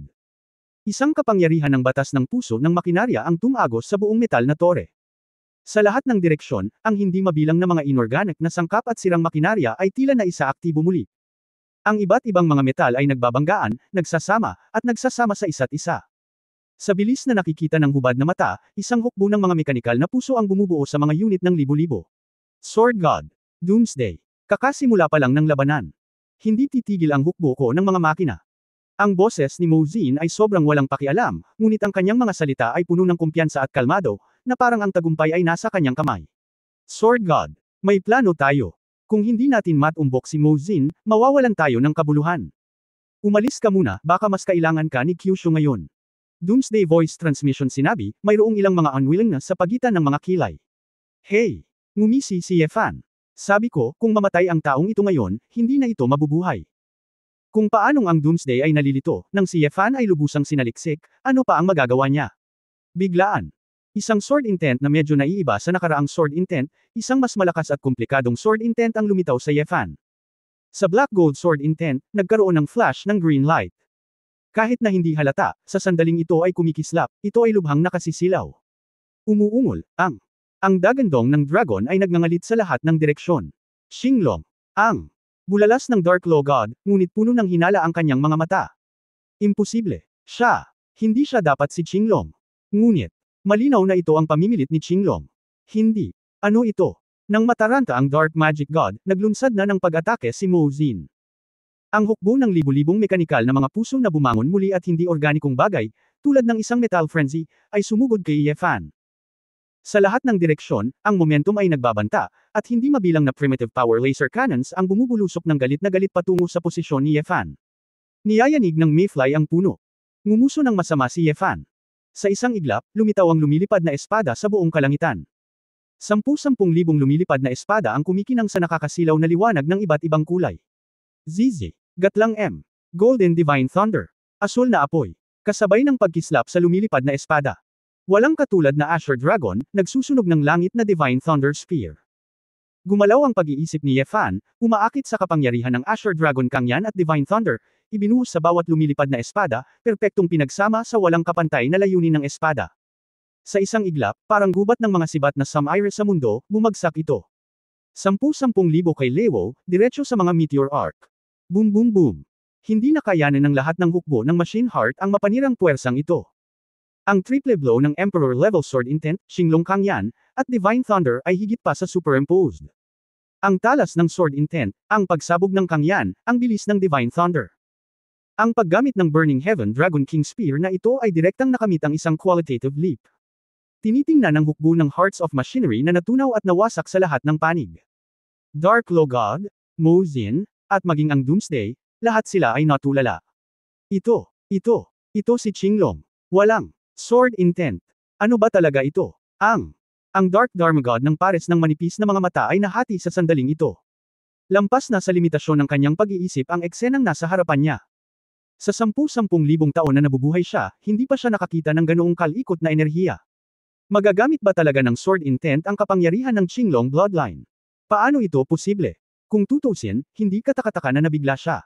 Pagkatapos ng lahat, ang ideya ni Ye Fan ay talagang hindi pa nagagawa, at natatakot ako na walang mga huli. Sa simula, natapos na ni Ye Fan ang pakikipaglaban sa ilang Qinglong at pinagmasdan ito ng ilang sandali. Unti-unti, napagtanto niya na kung gusto niyang mabilis na pumasok sa Azure Dragon, tila hindi niya naiintindihan ang mga patakaran. Dahil, ang Qinglong ay may kinalaman sa isyu ng dugo. Ang isang komplikadong bagay tulad ng dugo ay mas mahirap kontrolin kaysa sa mga batas. May isa pang punto na kailangan ni Ye Fan na harapin ang katotohanan. Ibig sabihin, alam ni Ye Fan na kahit makarating siya sa Qinglong sa maikling panahon, hindi niya maaabutan si Feng Xiaotian at ang iba pa. Lahat sila ay ninakawan ni Qinglong, at hindi ko alam kung ilang taon na ang lumipas. Sa oras na ito, mayroong isang hindi maibabalik na agwat. Bilang resulta, naramdaman ni Ye Fan na hindi niya masundan ang mga hakbang. Mas mabuting piliin kung ano ang mas magaling sa. Anyway, kung ano ang gusto mo ay kendo, kaya maaari mong simpleng, isang espada hanggang sa dulo. Maaari ba nating gamitin ang Sword Intent, Sword Spirit, sa halip na Bloodline Power at Dragon Soul, para direktang gamitin ang batas ng Qinglong? Si Ye Fan, isang humahabol sa matinding kapangyarihang panlaban, ay biglang nagkaroon ng ideya na, hindi natatakot sa kamatayan. Kabanata 2970 Vulnerable. Pagkatapos ng lahat, ang bait. Ang Sword Intent ay purong mapanirang enerhiya. Iba ito sa kapangyarihan ng dugo at kaluluwa ng dragon. Ang kapangyarihan ng Qinglong ay higit na hindi nakakapinsala sa sariling katawan, hindi nakakapinsala, at kahit na nagpapanatili ng sariling buhay. Ngunit ang layunin ng espada ay parang talam na may dalawang talam, na maaaring pumatay sa kaaway at sakta ng iyong sarili. Kung ginamit ni Ye Fan ang kanyang Sword Intent alinsunod sa batas ng Qinglong, maaaring may mga panganib tulad ng Body Overload, Spiritual Body Explosion, at iba pa. Dapat mong malaman na kapag ginamit niya ang layunin ng espada upang hubugin ang espiritu, maingat siya, at mahirap para sa kanya na patatagin ang espiritong katawan. Gayunpaman, hindi maiwasan ni Ye Fan na mag-isip ng isa pang pamamaraan niya ang disintegrasyon. Pagkawatak-watek, hindi babatas din ito na malapit sa self-mutilation. Sa katunayan, ang katayuan ng batas ng disintegrasyon ay maaaring minamaliit. Maaaring hindi lang ito nag-evolve mula sa baliw na dragon, ngunit may mas malalim na kahulugan. Ang pagkawatak-watek ay maaaring maunawaan bilang ang ganap na pagpapalakas ng lahat ng bagay. Mula sa pananaw na ito, ang disintegrasyon ay isa ring batas sa antas ng emperador. Ngunit ang kaibahan ay kinuha ni Qiyu ang isang uri ng batas ng emperador, at kinuha ang asensya. Sa huli, ang batas na nagpapatibay sa antas ng emperador, lumipad sa mga tahanan ng mga ordinaryong tao. Pagkawatak-watek, hindi naghihigpit sa mga gumagamit. Ito ay hindi hihigit sa isang kakulangan ng malalim na pag-unawa, hindi ito magagamit ng maayos, o kahit na marahas na pinatay. Hindi tulad ng ibang mga batas, lalo na ang mga nasa antas ng emperador, ang mga pangkalahatang batas ay kailangan ding maunawaan bago ito magamit. Habang iniisip niya ito, lalo siyang hinahangaan ni Ye Fan, talagang hindi mahuhulaan ang pag-iisip ni Qiyu. Maaaring siya ay isang hakbang na mas maaga kaysa sa kanyang sarili, iniisip na ang batas at masining na paglilihi, ang katawan ay maaaring hatiin. Ang pagkawatak-watek ay tulad ng pagtanggal ng balangkas ng batas, ng direkta mula sa batas sa antas ng emperador, at pagkawala ng katawan at isip. Sa ganitong paraan, maaaring gamitin ng sinuman ang batas ng emperador na ito nang walang puso ng isang emperador. Gayunpaman, si Qiyu ay walang kapantay na batas, kaya pinalakas lamang niya ang kanyang ganap na lakas at nagsagawa ng pananaliksik sa pagpapabuti. Ang walang kapantay na batas ni Ye Fan ay dahil ang batas mismo ay upang makita ang iba pang mga batas. Binibigyang daan nito si Ye Fan na makamit ang sukdulang pananaliksik sa lugar na ito. Kung alam ni Qiyu ang tungkol dito, malamang may inggit siya. Ito ang natatanging ganap na kalamangan ni Ye Fan. Sa pananaw ni Ye Fan, Qinglong, kung kukunin mo ang balangkas ng batas, ng iba't ibang paglilinang at aplikasyon, at gagamitin ang istrukturang ito para sa iba pang paglilinang. Halimbawa, ang iyong sariling layunin sa espada ay kahalintulad sa kapangyarihan ng dugo. Ang iyong sariling espiritu ng espada ay kahalintulad sa kaluluwa ng dragon. Kung gayon, kung gagamitin mo ang batas ng Qinglong upang linangin ang iyong sariling espiritu ng espada at layunin ng espada. Ano ang magiging epekto? Makatuwirang dahilan na ang kanyang walang kapantay na layunin ng espada, na puro kabagsikan, ay tiyak na mas malakas kaysa sa kapangyarihan ni Qinglong. Ang problema ay maaaring ito ay katulad ng kakayahan sa pagbawi ng Qinglong Bloodline, na hindi taglay ng purong pagpatay na enerhiya tulad ng Sword Intent. Pero, Ang hinahabol ko, hindi ba ito ang ultimate combat power? Talunin ang kalaban sa isang espada, bakit kailangan pang bumawi? Emperor level. Walang kapantay na Azure Dragon Sword Intent. Mukhang, medyo kawili-wili. Pinag-isipan itong mabuti ni Yefan, at ang pagnanais na subukan ito ay naging mas malakas at mas malakas. Dahil sa pamamaraang ito ng paglilinang, walang makapagtuturo sa kanya, kaya kailangang mag-explore si Yefan ng mag-isa. Gumugol siya ng maraming oras sa pag-iisip tungkol sa Sword Intent at Sword Spirit, kung paano ihambing ang mga ito sa Qinglong Power at Dragon Soul. Kapag naglilinang kasama si Feng Qinglan, palagi niyang ginagamit ang regular na Qinglong Power upang i-proofread at ayusin ang kanyang layunin sa espada. Ito ay talagang salamat sa katotohanan na mayroong isang asul na dragon sa babae, na kung saan ay maginhawa para sa kanya upang obserbahan ang kapangyarihan ng asul na dragon sa anumang oras. Pagkatapos ng lahat, kung mayroong isang maliit na paglihis, maaari mong seryosong masaktan ang iyong sarili. Ang ideya ni Yefan ay talagang napakasimple, ang batas ng Qinglong ay hindi nakakapinsala sa katawan. Pagkatapos, hanggat maaari mong gayahin ito ng malinaw, pagkatapos, kapag ang layunin ng espada ay ginamit bilang kapangyarihan ng asul na dragon, tiyak na hindi ito nakakapinsala. Kung gusto mong magsanay sa pinakamalakas na Qinglong sa mundo. Isipin mo na lang, kapag ginagamit ng lahat ang Azure Dragon Technique, ang teknik na ibinabato nila ay ang Emperor level Sword Intent. Paanong ang lethality ay mas malakas kaysa sa karaniwang Azure Dragon? Masakit ang proseso. Nang umatras si Yefan kasama si Feng Qinglan, ilang beses niyang pinasabog ang kanyang katawan. Sa kabutihang palad, kahit na hindi naabot ni Yefan ang Qinglong, ang kanyang pisikal na fitness ay nagawang makipagkumpetensya kay Feng Xiaotian ng 6 Tribulations. Ito rin ay gumagawa ng kanyang fault tolerance rate na mas mataas kaysa sa karaniwang tao. Ilang beses ding tinakot ni Feng Qinglan ang lalaki, at hindi pa siya nakakita ng sinumang nang ahas na maging ganoon ka-gulo. Dahil lamang sa pag-usapan ni Yefan ang tungkol sa kanyang pangkalahatang ideya, naramdaman ni Feng Qinglan ang kanyang anit na pangangilig, ito ay masyadong nakakatakot. Si Yefan ay tila naglagay ng hindi mabilang na matatalas na espada sa kanyang sariling laman at kaluluwa, at patuloy na gumagalaw. Ang isang maliit na kawalang ingat ay kakilakilabot. Sa kabutihang palad, naipasa na ni Yefan ang iba't ibang imitasyong batas noon, at ang pagkakawatak-watek ang sanggunian. Sa wakas ay nagawa niya ito. Sa panahon ng pakikipaglaban kay Feng Xiaotian, marami sa mga trick at detalye ni Yefan ay hindi pa nasubok sa aktwal na labanan. Sa makatuwid, dumanas siya ng ilang pagkalugi sa simula, ngunit nagpatuloy siya sa paggalugad at pagbutihin. Salamat kay Feng Xiaotian, isang magaling na sparring partner, sa ngayon, nakabisado na niya ang karamihan sa Azure Dragon skills mula sa 7 Tribulations. Kahit na si Feng Xiaotian ay may 10,000 taon ng solid cultivation, mahirap para sa kanya na makipagkompetensya sa Emperor level Qinglong Sword Intent ni Yefan. Pagkatapos ng lahat, kapag ginagamit ng lahat ang Azure Dragon Law, mayroon pa ring epekto si Yefan ng Emperor level na Sword Intent na isang qualitative na pagbabago. Sa huli, napilitan siya, at maaari lamang gamitin ni Feng Xiaotian ang kanyang Bastard Law na nagpilit kay Yefan na bumagsak. Kung pag-uusapan, ito rin ang walang kapantay na Azure Dragon Sword Intent ni Yefan, isa sa pinakamalaking kahinaan. Dahil ang Sword Intent ay purong nakamamatay na enerhiya, hindi maaaring gamitin ni Yefan ang Sword Intent bilang ang kapangyarihan ni Aoki. Tulad ng Fresh Wind and Clouds, Super Recovery Skills, hindi na kailangang isipin ito pansamantala. Ang hinaipa niya ay hindi ang kapangyarihan ni Aoki na puno ng sigla, kundi ang Sword Intent gang Wind. Ibig sabihin, maaari lang gumamit si Yefan ng mga lethal at defensive na galaw, ngunit hindi maaaring gumamit ng mga recovery move. Si Feng Xiaotian ay maaaring magpatuloy sa pagbawi at pagpapanatili ng pinakamahusay na kondisyon, ngunit ang Yefan ay patuloy na maubos. May mga nadagdag at natalo, at walang pakialam si Yefan sa mga ito. Sa katunayan, maliban sa top-level na powerhouse na si Feng Xiaotian, hindi kayang tiisin ng ibang mga madiskarteng manlalaro ang kanyang mga espada. Moxen, bilasan mo. Nakita ng Dark Magic God na hindi maganda ang sitwasyon, at masyadong abnormal ang kabagsikan ng Sword God na ito. Natatakot ako na sa loob ng ilang minuto, ang buong Iron Armored City ay mapapalo at maging scrap copper at bulok na bakal. Titigilan ko siya. Kasabay ng tunog ng Dark Magic God, isang fissure ng Dark Energy ang lumitaw sa harapan niya. Mabilis ding tumugon ang Doomsday, na nagdulot ng ilang metal na enerhiya, ginawa itong isang metal na bilangguan, sinusubukang ipakulong ng direkta ang madilim na Diyos.